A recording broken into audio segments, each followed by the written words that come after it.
We're back. Welcome, everybody, to Fountains of Truth. This is Joanna Crowder. We have RL and Keith in the house. And before we get started, I just want to say truths are based on perspective. It is everyone's own experience that converts or projects out into this so-called truth. And so, as always, keep an open mind and respect everybody's opinions. They are just their truths. So let's get started.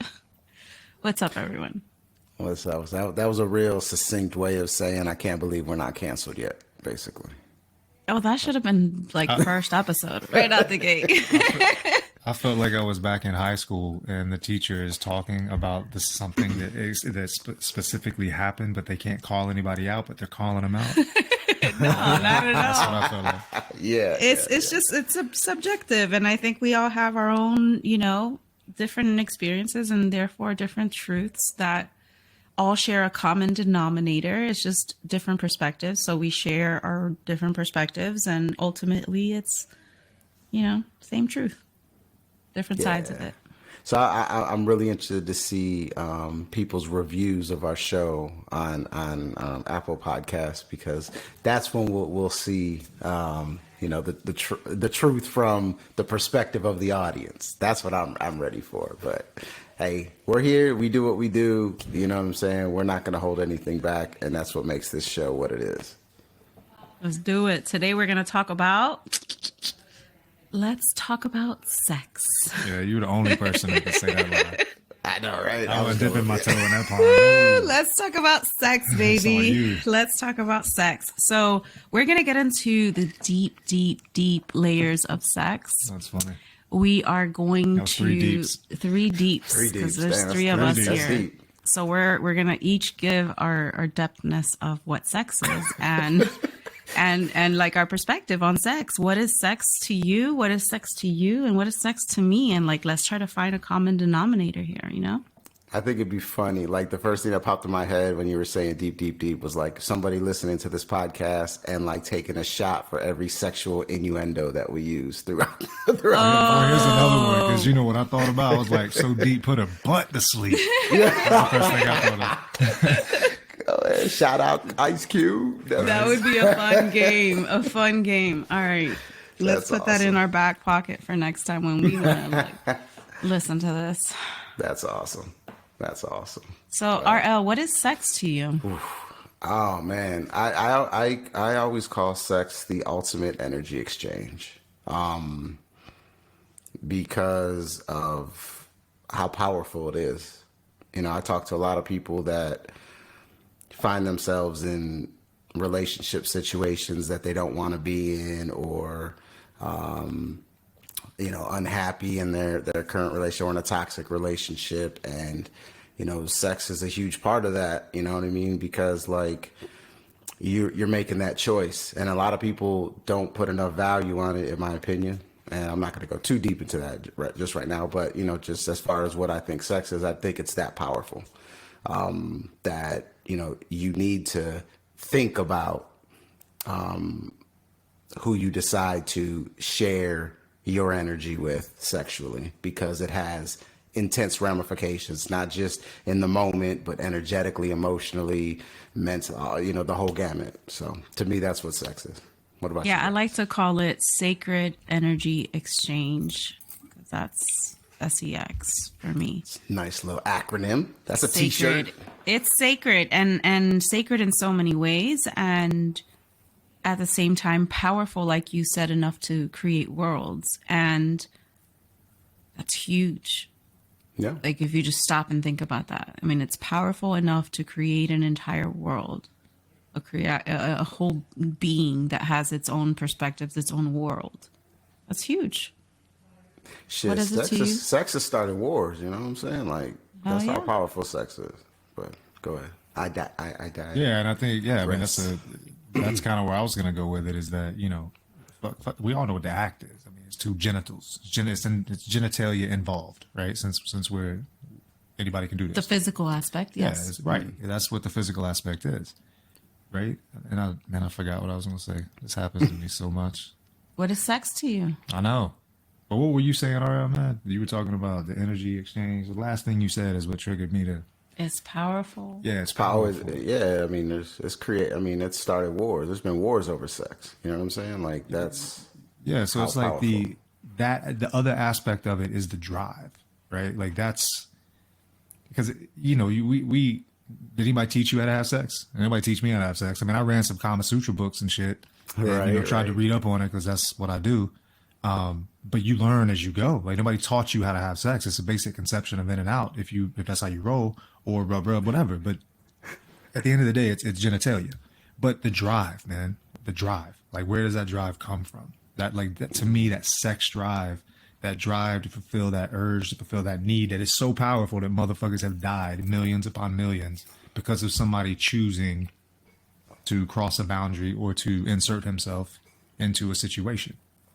So I like to think about sex more about the drive because that's just crazy to me, man. Because it affects us all. Right? Well, that's great. That's a great like that drive aspect of it is how it's a great analogy for so many other things that we talk about spiritually.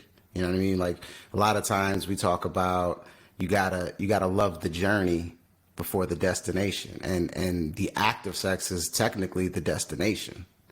You know what I mean? The drive is the journey. You know what I mean? The build up, the anticipation, all those different things. And especially when you share it with somebody that you're truly energetically connected with, you know, that's where, you know, you start to take things to the next level. And that's what I think, unfortunately, I think it's kind of been played out and kind of been diluted throughout society is that aspect of it. Because nowadays, you know, you pick up your phone and you put on Instagram or TikTok and they just, you know, everybody is just, the exploitation of sex is just out of this world right now. Like it's incredible. I thought, you know, and I'm sure our parents thought the same thing, you know, Yeah. when we were growing up, but now it's, I mean, shit. I mean, Bro. it's gone 2, 3, Now there's 4 fold. commercials First. where you're in your underwear and you're Yo. shaving like right there, and I'm like, really? This is a commercial? What? Yo, how weird is this, right? What was your first album you ever bought? Oh my god! Go Did you? ahead. First album you ever bought. Hit him with it. Yeah, it was pop that coochie. Fucking Two Live Crew is nasty as I want to be. Yes, that one. Guess what my first album I ever bought was, RL? What's that? Luke is nasty as I want to be. Same shit, y'all and we some were freaks. in different places in different That's times. beautiful. That's beautiful. Yeah. That's funny because my first favorite rapper of all time was Too Short, and he's like the pimp of all pimps. You know what I mean? Like just Yeah. sex, everything. Like I remember he had this underground album. I can't remember what it was called, but it was like a double CD of all his underground stuff, and the front of it was on the front of it was a condom.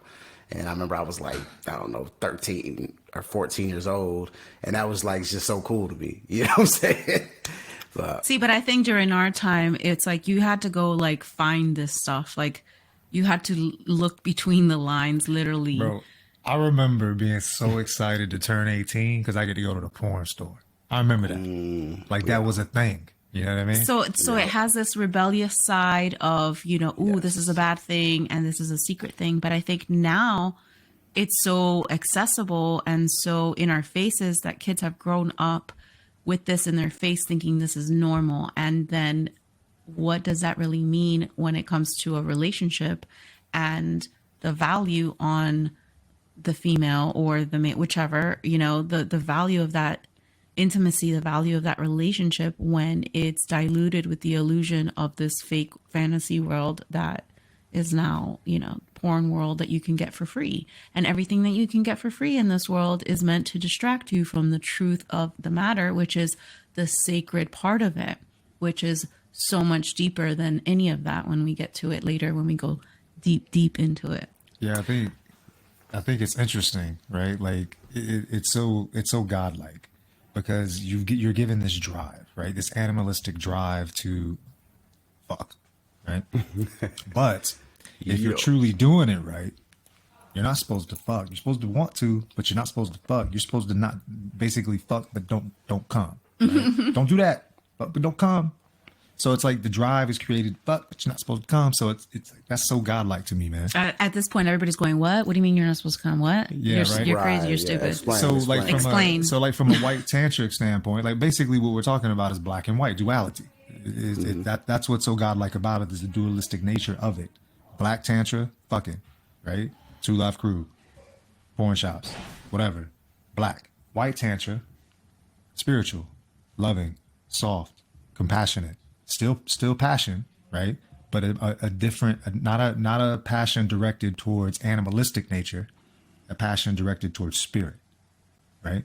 And when you have that passion directed towards spirit, the physical excretion, right, the orgasm that have all been taught is the purpose of sex, becomes diminished, right? Because you're having essentially an internal orgasm in your mind.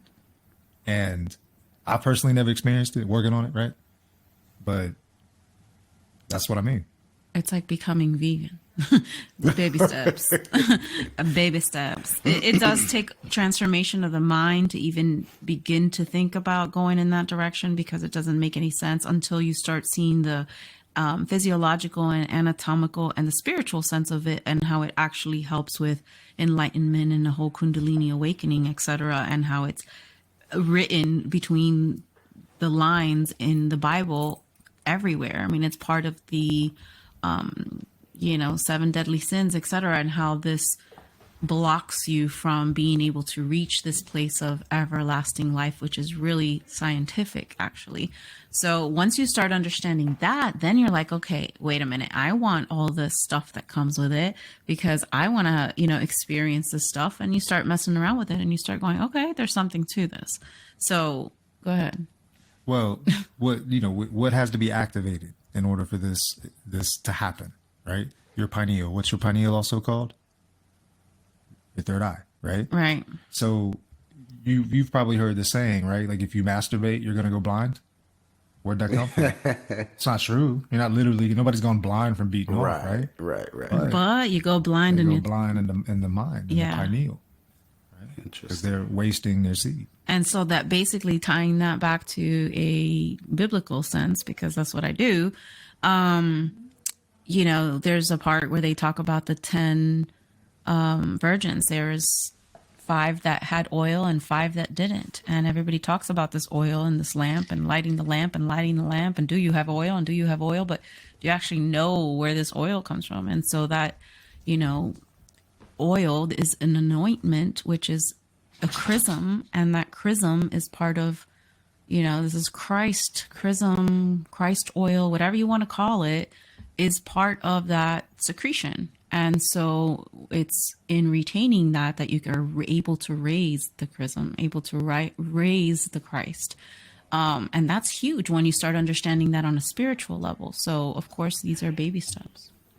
Yeah, and just to follow up on what you said biblically, one of the famous things that I've heard damn near my whole life was about the story of Onan, who spilling his seed, and why masturbation is a sin. It's something that's always been brought up to me through my Christian upbringing and all that stuff. The one thing, it's interesting, because one of the things I like to do is compare us to animals. Granted, we are animals, but, from a consciousness level. And obviously, we're at a higher consciousness level than most animals. Dolphins, I don't know. That's another discussion. But everybody else, we're pretty much at a higher level then. And if you look at sex in the animal kingdom, it's completely different, because everything is about survival and it's about fulfilling that urge. So like when an animal goes in heat, it's painful for them. They have that ejaculation actually relieves them because of the pain that they go through. And sex is not it's not something that's enjoyed in the animal kingdom. It's to fulfill that urge of getting rid of that, that feeling, and to reproduce. And that's it, to keep the species alive. That is basically it. But obviously we're at a different consciousness level. We're not in survival consciousness. So we have those conscious choices.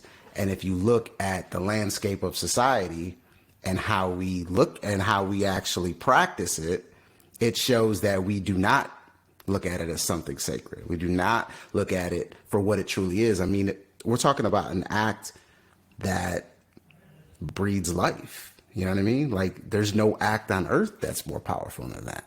Yet we throw it around like it ain't shit. You know what I mean? Mm-hmm. So I just thought that was extremely interesting when you look at it from that perspective. Yeah, and as far as animals, like, okay, so we're animals, and it's that cerebellum, it's that animal reptilian mind, it's the animal nature in us as a human being that wants to, fuck, that wants to have sex, that wants to be in our lowest possible, animal nature. And so we're supposed to transcend that in order to feel this energy exchange soul to soul and have this oneness that you're supposed to feel with your partner. I mean, that's what I said. You just say it much better. That's what I was trying to say. I try to talk much better. Yeah.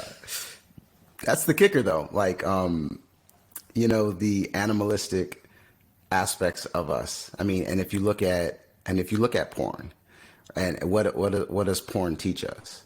It shows us, sex like it's nothing, like it doesn't really mean anything. It's just an act for pleasure, and that's completely it. Like, it doesn't matter who it is. It could be your next door neighbor, it could be your stepdad, could, all these crazy scenarios that throw you into these animalistic fantasies that people have.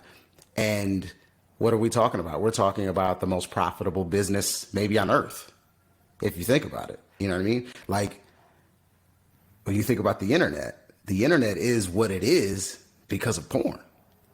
That's what propelled the internet to ultimately become a commerce freaking bonanza.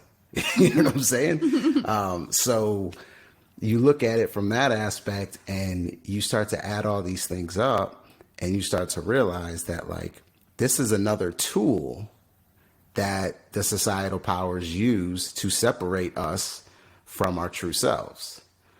Because when we're talking about the most powerful act that anybody can do or utilize, and you completely dilute it and separate it from its true meaning and true essence, then ultimately you are separating us from, once again, our power, and disempowering us, and not only us, but from generation to generation. Because, kids that grow up and they see this shit, especially if they don't have parents that understand it and like have got to this point, which let's be truthful, most of them haven't. Most of them are still conditioned. So they fall in those same patterns and create those same traditions. And then, that's why we are where we are, And, you keep saying power, and it keeps reminding me of a battery, or a light bulb, And it's like I could see people walking around dim, like their true power, which is the light within them, is just dim because they keep blowing out the fuse. Whereas white tantra teaches you to not blow the fuse, but get it light enough, like power your own body, power your electromagnetic field, and then don't get it too powerful enough that the fuse goes out, and then you're walking around dim.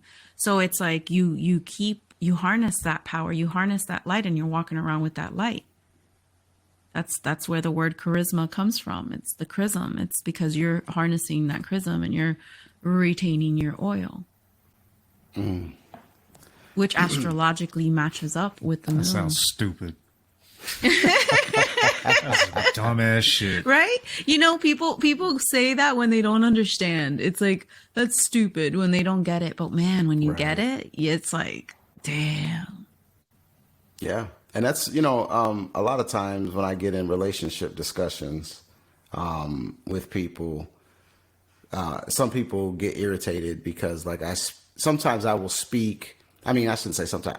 Most of the time I'm speaking from, like, my experience in the present versus maybe what I went through in the past, because, like, I'm not going to sugarcoat and say things like, oh, relationships, are supposed to be hard. They're supposed to be all this work and stuff. And I'm not saying that those things don't apply, but, like, that's not what we need to condition the world with, because, like, when you find that right person and you guys are both on the right level, it's not hard. it's, you know, there's work in everything. But like when you find that right person, you will understand the difference in sex, in that sacred energy exchange with that person versus the ones you've had in the past. And until you get to that point, you might not comprehend it. You might just be like, hey, shit, sex is sex, pussy is pussy, dick is dick. You know what I'm saying? Right. You know, but like until you get to that point, and that's what we're about, we're going to profess that. So if you're listening to this and you're not at that point, like you might think it's all the same, then you're not there yet. And there's once still you a lot are, of healing to do, and that's fine. True that. Well, Look, not everybody finds their soulmate in this lifetime. You know what I'm saying? Yeah, and well too, like I would add, and I may be somewhat disagreeing, but I don't think I am. I just think that like you're talking about a level and I'm just going on another level. And I don't know if it's higher or lower. I don't know. We'll see. But I think it is a little bit in disagreement or just further along. Just go at it. Because like, right. Because like, you know, again, I'm speaking from my experience, but when you find someone, 100% agree, things are easier, things are better, things are amplified, right? But, you know, I also think that when you find that person that, you know, is supposed to bring the best out of you, you can't get the best without releasing the dark. And when you're in a relationship, at some point in time, you're either hiding it or you're not facing it, or you are. You're one of those three things. Because I think if you're in a truly deep relationship and you're committed to holding each other responsible, raising your consciousness, you know, following that, whatever path you agree to, darkness comes out. We all, like your subconscious, your childhood, the shit that has happened to you over your life. I mean, that's why we argue, man. I mean, we wouldn't have stupid little arguments as couples if we weren't hurt over something and we're just getting shit misconstrued. Mirrors. You know what I mean? I mean, you know, when you argue with your spouse, it never ends up with the shit you started with, right? Right. That's how we used to argue, man. It's not like that anymore. You know, but and a key thing. Oh, I'm sorry. Go ahead. Continue. No, go ahead, man. You good? I was gonna say a key thing in what you said, because I agree with everything you're saying, is that it's that decision to actually face it with that person, because you might be with somebody else and those same mirrors are happening, but you don't want to dig deep. You don't want to get better. You don't want to bring those things to the light. They're not worth it. They're not worth it. Exactly. Hell yeah. Yeah. That's word. Yeah, man. But like, you know, the depth of the relationship, and this is what people don't talk about, because I 100% agree with you, man. It's like relationships are hard. You know, happy wife, happy life. You know, all that shit. Okay, right. There's some truth to that. Relationships are hard, but they're not hard because it's work, because you have to deal with the other person, and that's what I feel like a lot of times is conveyed, and that's bullshit. It's hard because you have to look in the mirror and fix your shit, because if you don't fix your shit, your relationship is never going to elevate, right? And it requires two people fixing their shit, which I think is very difficult to get to, right? Because we're always taught blame, point, right? Victim mentality. And you can't, just like having some black tantra, you cannot elevate if you're constantly pointing, right? You have to practice the white side, which is look within, figure the shit out, understand yourself, what your hurts are, what your pains are, share it with your partner, listen to theirs, and fucking elevate. And that's another thing. That's a good point you brought up. So when you're transitioning, like if one of you out there want to try this out and you're like, okay, what's white tantra all about? Which is just one aspect of elevating.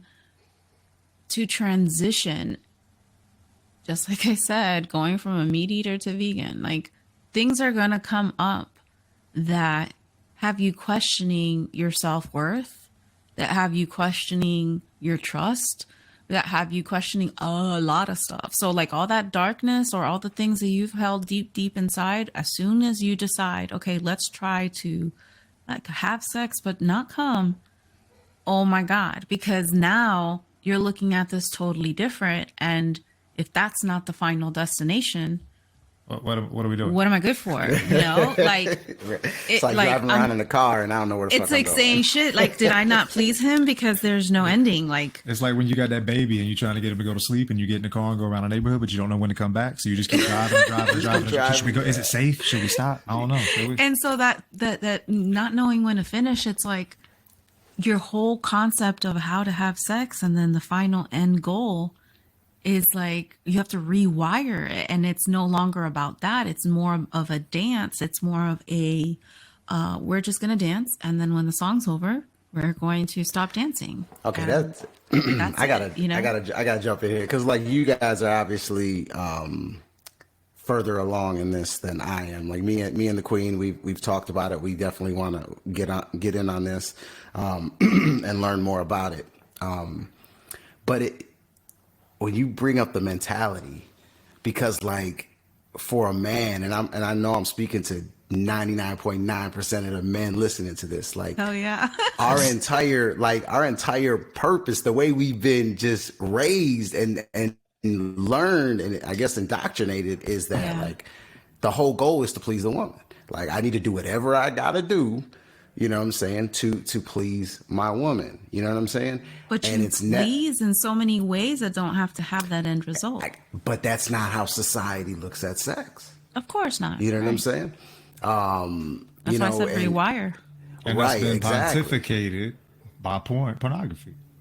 True Right. that. You know what I'm saying? So like just to even change that, man, which I think it's in my opinion, speak on this, Joanna, but it's probably easier for women than men to rewire that because like there's just that stigma, you know, when it comes to sex, you know, because you know, like I mean, women obviously you guys got to do something, but it's more on the man. You know what I'm saying? It's I more don't on the know man. about that. I think that's energetically because, like I said many times, I'm very female, but boy, am I very male energy when it Right. comes to stuff. I'm more the aggressive. I'm more the let's do this. Hey, I'm more of the guy when it comes to this. Like, sorry, babe, but you know, like Don't bother me. he's more of the talk to me first and change my mind and like get my emotions right. And I'm like, let's just fuck, you know? You went too far with that shit. I'm just saying, like, I'm just saying, sometimes Yeah, give her an inch, right? the roles get flipped over. Just sometimes the roles flip, and it's a lot with like us. So I don't think that applies. Like, oh, mostly guys. I think it just depends. You know, I think it's No, that. I mean, I think I'm speaking for women. God, fuck. Oh, God. Oh my God, we're flipping. But I think, because I mean, yeah. Anyway, I'm speaking, but I think, right? Like if you, because the magical thing happens when you realize that there's no point in this in terms of ejaculation. And Right, right. now it's like it's you know, once you can accept that, then you start to go, okay, well, I gotta find other pleasures and other things, Yeah, right? yeah. And when you start finding pleasures in other things, and you start taking your time and you start paying attention, ain't no woman in the world don't like that, right? Like that's the key. Like, you know what I mean? Like that, And it that's goes it. on and on and on because you're imagine it's like you're getting right to the edge but don't jump, and so that getting close enough but not jumping part, it kind of has a thrill of its own. So you're just constantly running back and forth to that edge and then not getting there, and sometimes you're like, uh-oh, Yeah. I think I'm getting too close to that edge, I think it's time to stop. So And then sometimes you get just so close to fall that over the edge, and edge. like she mad at you, and she just don't stop because it's like, take it, motherfucker, and that shit happens. So there's that S&M going on with the situation. yeah. It's like Hell you better yeah. you better not. That's Yeah. Not. man. But see, that's beautiful, and the key aspect to that, and I know obviously you guys can speak on this, is communication. Because Yes. like when you have your communication in your relationship that good, like that's got to take it to another level. Because now you're communicating about this, you guys have the same intentions in mind, and it just completely changes the dynamics of sex within a relationship. well, to be more personal, I know he's like, no, no, no. Like we make sure we know, like, okay, if I'm not, you're not. Like that's it. If you're not, I'm not. Like we're just on the same page because then it just feels off. I don't know. Now I have a question. Oh, go ahead. No, go ahead. Now, I'll remember. now again, let's go back to black and white, right? Like most people live in a black tantra relationship, Right. Behind the scenes, they're doing this. Maybe they're talking to this somebody, texting Instagram and whatever. They looking at little girls on whatever, and thinking that I wish my wife used to look like that, whatever. Like we all do that. I've done these things, right? Well, guess what happens, man? When you take this white tantric journey, and you're held responsible, and you start to understand sex from a deeper standpoint, like sex it becomes less physical and it becomes more about restraint and harnessing the power and like just enjoying the moment, like meditation, right? And when you start to experience that and appreciate that and let go of all the bullshit and all the things that we think sex is and all the traps, the black tantric traps that we're in, like cheating isn't even a thing, man. You know what I mean? Like it just strengthens things to where it's not even an option. Like it's not even something like, and I know, like we both know, like we both have been down this road. Like I know how my mental used to be, and it used to be, you know, if an opportunity, I don't know, maybe like I wouldn't even entertain the thoughts right now because what I'm gonna give up this, not even this from a physical attraction standpoint, but I've built this, right? We've built this. This shit is sacred, Right. And that is so much more difficult to break than I swear to God. I take thee to be my wife and honor and true for the rest of my life. Amen. Come on, man. Yeah, and speaking of communication, the communication becomes more than something physical. It starts to become non-physical. Yes, we can tell by the sounds that we make and the way that we move and all this stuff, but then it also becomes where we just telepathically are feeling what's up. It's like a dance. Like you just kind of flow and you just go with the dance, and next thing you know, you're just lost in time. And it's that lost in time where your souls are connected and you're dancing. And that's something you can't do at all with black tantra. So that's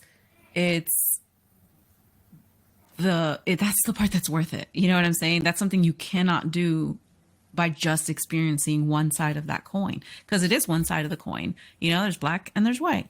There's also gray when you're like going in between. And how good is it to say, oh, I know this coin, when you only know half of it? Well, here's the thing: a lot of people don't even know the white side even exists. Right. Right. They Like think where the would whole they? point Where would they know is that? Yeah. Right. I mean, they think of sex as one thing. Growing up and being sexually active and stuff, like I've always been interested in like Eastern philosophy and whatnot. So Kama Sutra and a lot of the sex magic and things of that nature and whatnot. So I've always been adept to that side. I just never dove into it or heard it explained like you guys have explained it in the past. But for everyone out there, just because we can't assume everybody knows both sides, like just give a quick definition of what black tantra and white tantra is. So black tantra would just be more of the It's doggy style is what it is. It's doggy that's style. one side of it. Yes, it's That's black basically, tantra. it's a metaphor, but yes.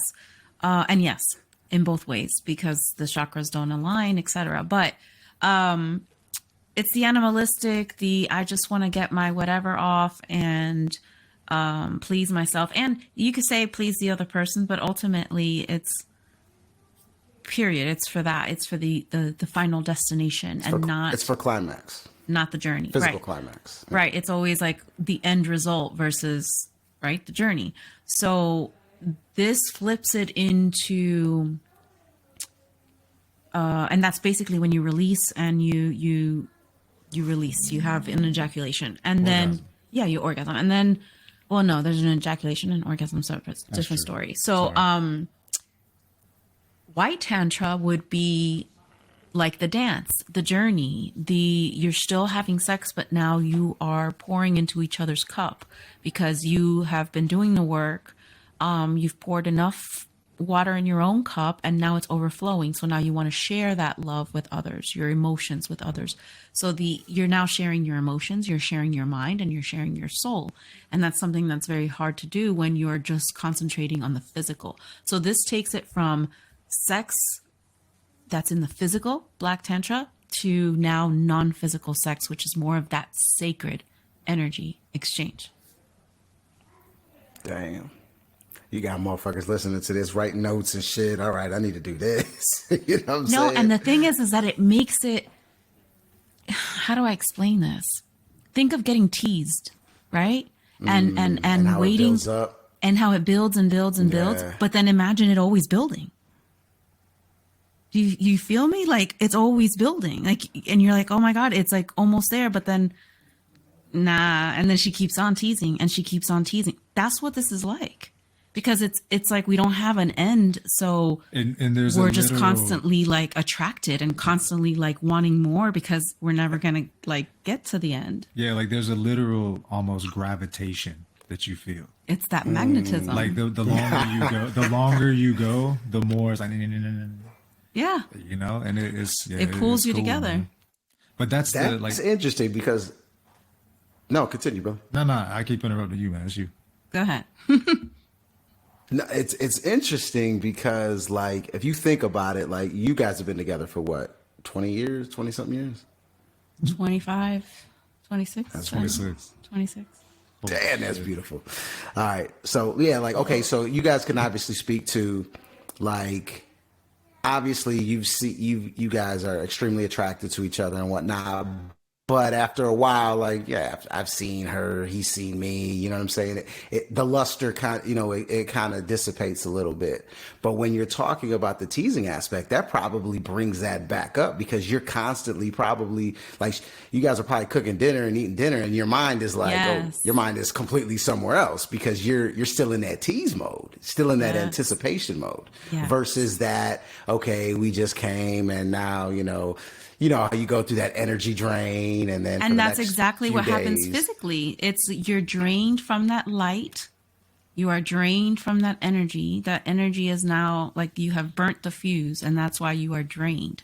But if not, if you keep that in and you harness that light, you harness that power continues, and you are just this lit thing that's just like, oh, I see you lit over there too. And that's what like magnetizes us together because we're still connected by that force that kind of created that like third energy, I would say. Like there's mine, there's his, and then together we've created this like oneness of something of us, it's bringing that together and then feeling that throughout even afterwards until we're ready to like do this again, and not blow the fuse.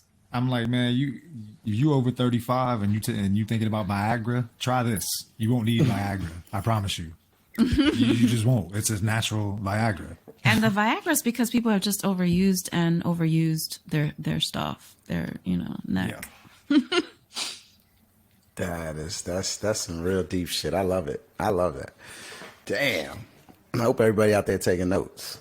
I mean, so what I'm saying is that like what I said about the teasing and how long it lasts, like regular sex, I think would, I'm not going to put a time limit, but when you have this, I think it multiplies it by tons of time because you're just not, you're like, okay, this is it. And then we just keep going and we can't stop. You remember when sex was never on the plate? Like you hadn't gone down that road yet, right? It's just like pre-virginity. And you used to make out. Right, you just make out, and there was no expectation. You just made out, and it was cool because you were into it and you were in the moment and you were feeling it. Out again. But you knew there was a limit. You knew that there were no clothes coming off, and you knew that nothing, no skin was touching skin in that area. But how great was that? That was right. Yeah, mm-hmm. It's the same thing, except you're obviously deep, yo. Except we're wiser now. That's so deep because like what you just brought up, Keith, because like and I think everyone can speak to this who's listening too. Like when, you go out on a date, you know what I'm saying? And the anticipation of the date. And then you knew it was only going to go so far. But then once that date was over, all you could think about is that other person. And the next time you're going to be with them and do the same thing over and over again.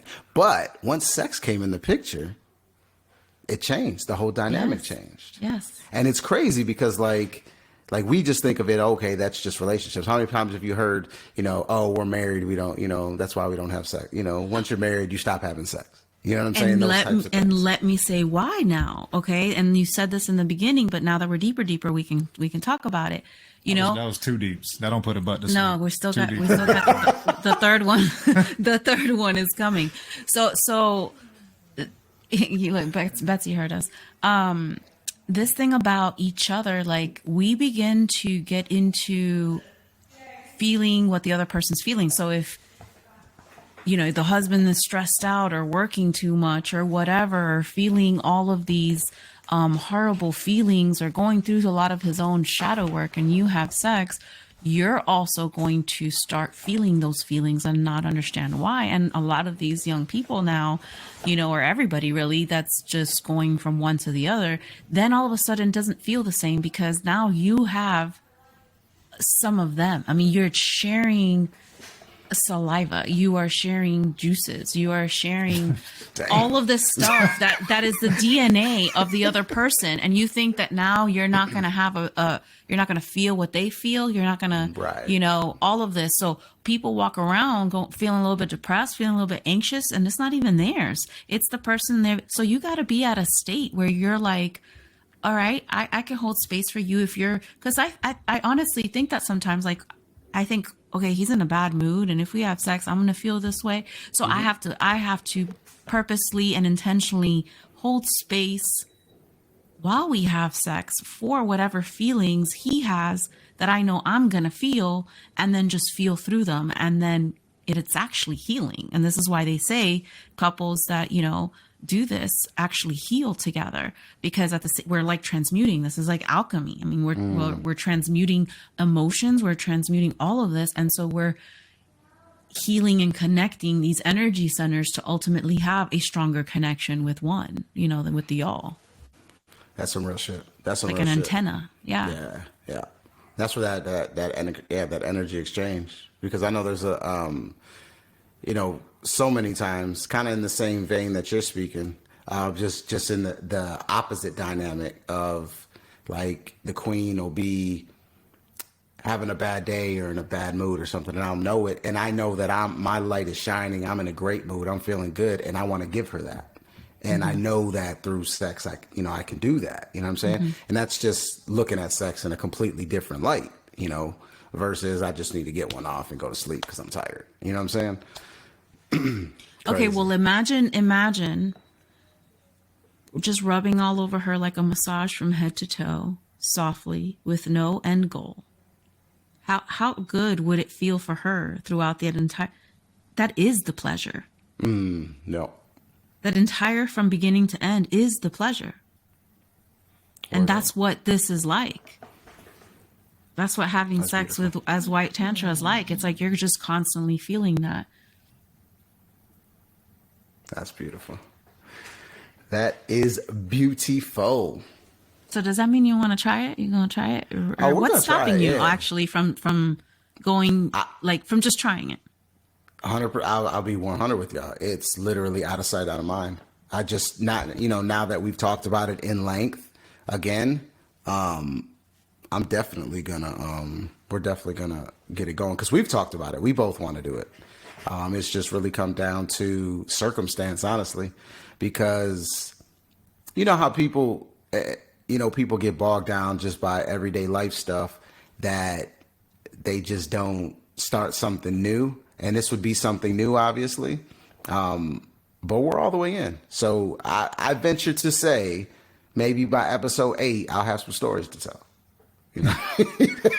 I mean, because it's really just the hardest when you first begin. And then, you go through a little bit of shadow work and whatnot. But that's a damn lie.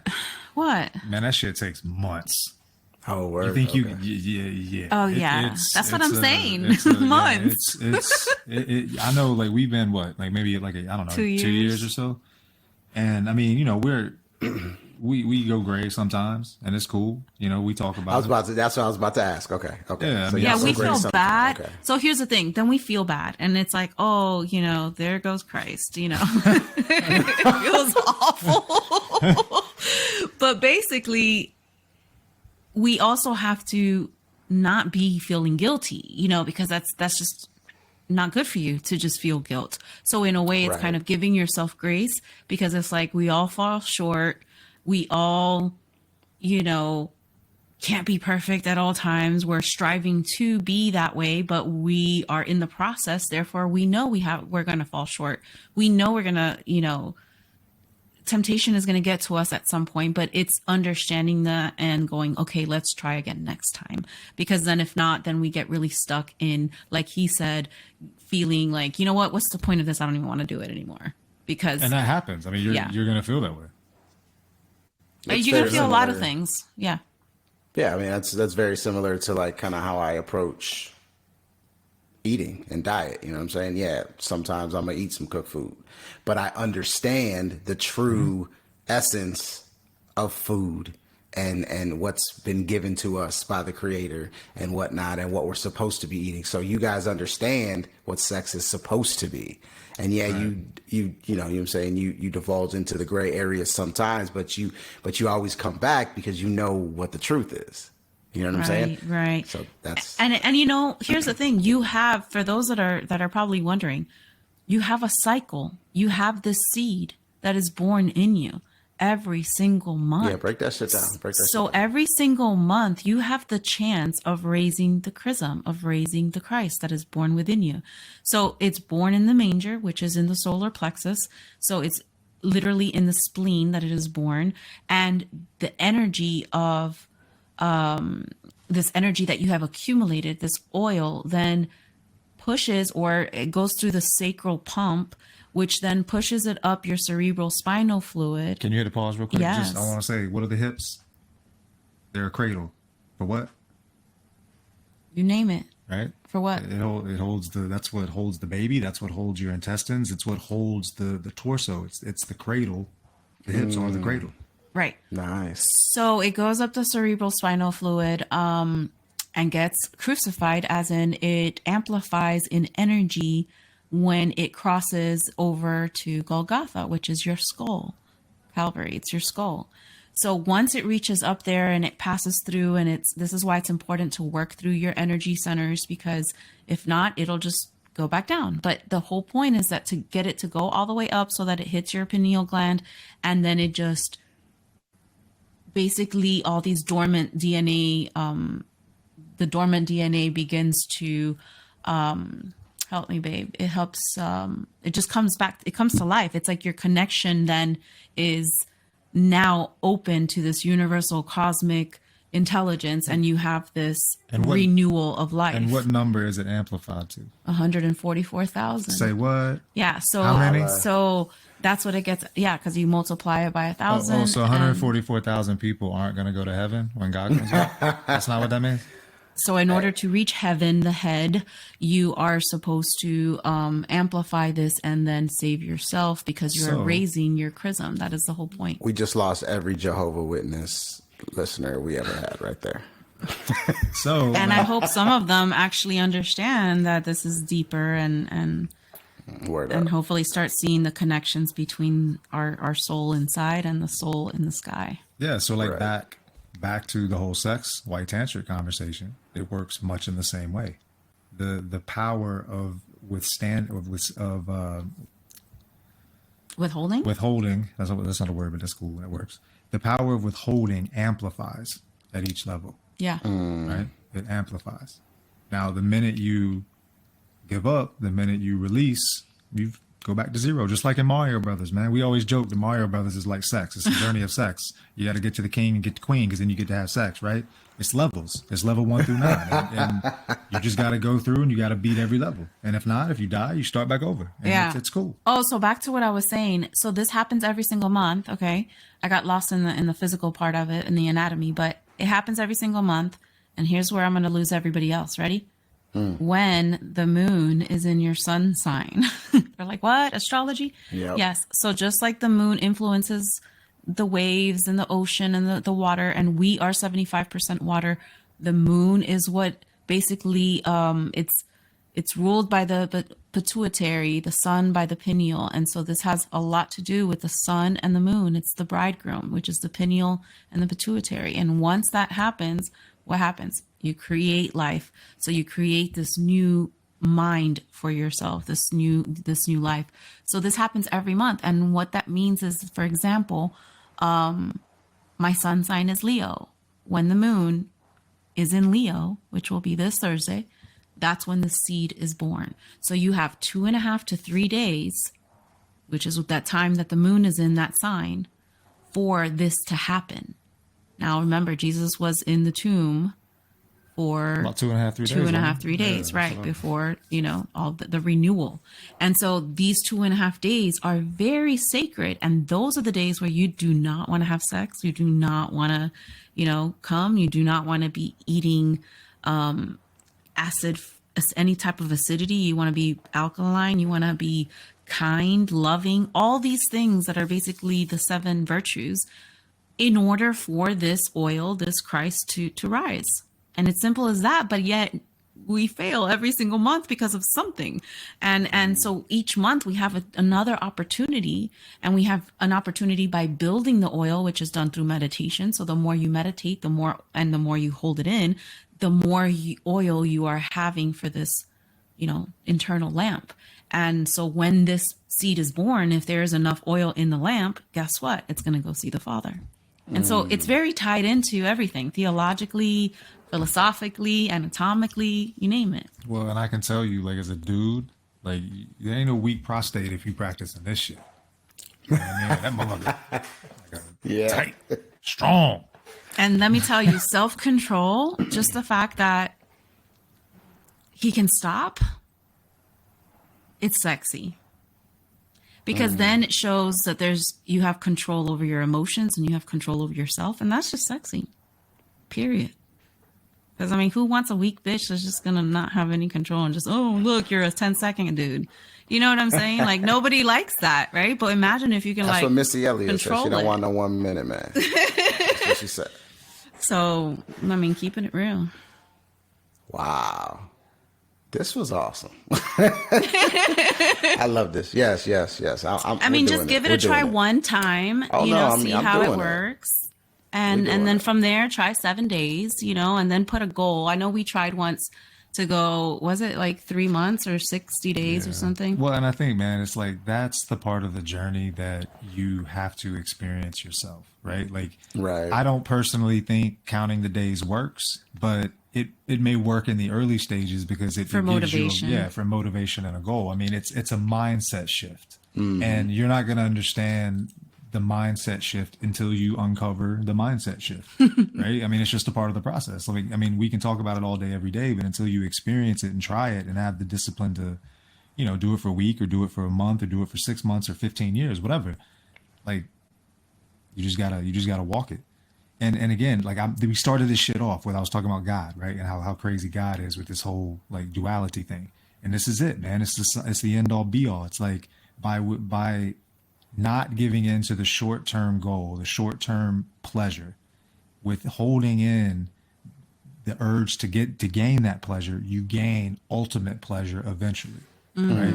And, we talk about relationships. Like, if I'm disciplined enough to hold back after 3 months or whatever it is, you don't think I'm disciplined enough in my mind to not be led astray, to covet thy neighbor, to do other things that a weak-minded person who sees sex as only a way to ejaculate, like, you know what I mean? And women, same thing, right? Like, I'm gonna shut up. I'm not gonna say what I was gonna say. I want to say something, but I'm not. Man.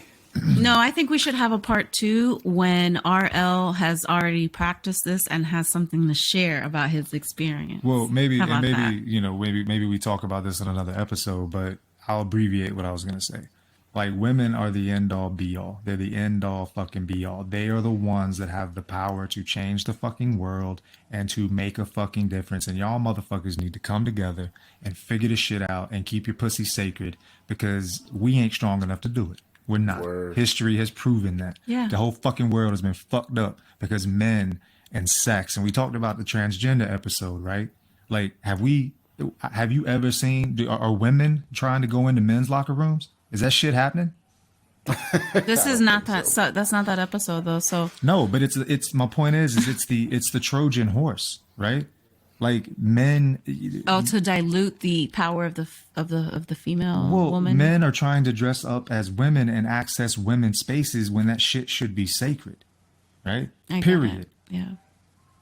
So it's the Trojan horse, man. It's like men are still doing it. They're just doing it in a different way, right? Interesting. You understand? You feel me? Yeah, I do feel you, bro. And again, that's no knock. It's just my opinion. Yeah, man. Shit. That's what we do, man. We out here we We dropping need to talk about the fountains. power of women. We need to talk about that at some point. Yeah, and we are gonna have to do a part 2 as well, because there were so many other things I wanted to get to, like fucking just the We didn't get to exploitation the of, deep part.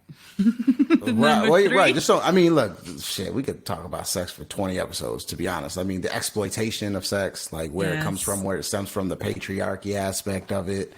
You know what I'm saying? So we can definitely get into that on another episode, And I even wanted to talk about like I said, talk about animals again. Like animals have no shame, right? I can look out my window right now and see 2 rabbits fucking, and they're like, "What? This is what we do." You know what I'm saying? But the average person, is shameful to even have their shirt off in front of somebody. You know what I mean? So like, and how that's changed over time. If we went back to the beginning times, in Africa, where I believe life started, motherfuckers, shit, to this day walk around naked, and it's no big deal. And just how the exploitation of sex through a lot of conditioning kind of changed that. And I'd be interested to hear everybody's take on that, but I don't think we have enough time today. And we'll bring that up also, the fact, because I stopped wearing a bra like 3 years ago or something, and I could tell the difference of guys that watch porn and guys that didn't based on how they would look at me. And so I would have to like cover for those that watch porn and not cover for those that didn't. And that became a thing where I noticed very easily, just because I wasn't wearing a bra anymore. So that we can talk about that too. That's going to be heavy. Like my breast. Okay. So thank you guys for tuning in. This was fun. We talked about sex, and we will see you guys next time. Peace out. Listen, everybody, leave us a review. We need reviews, people. You like our show? You like what we're doing? Let us know. Give us that review. Give us some feedback, some constructive criticism, or some love. You know what I mean? Whatever it is. Fuck it. Let it out, man. Or cancel us. Fuck it. Cancel us. Yeah, we'll hold Hashtag space cancel for you. fountains of truth. Hell yeah. Peace out. Peace.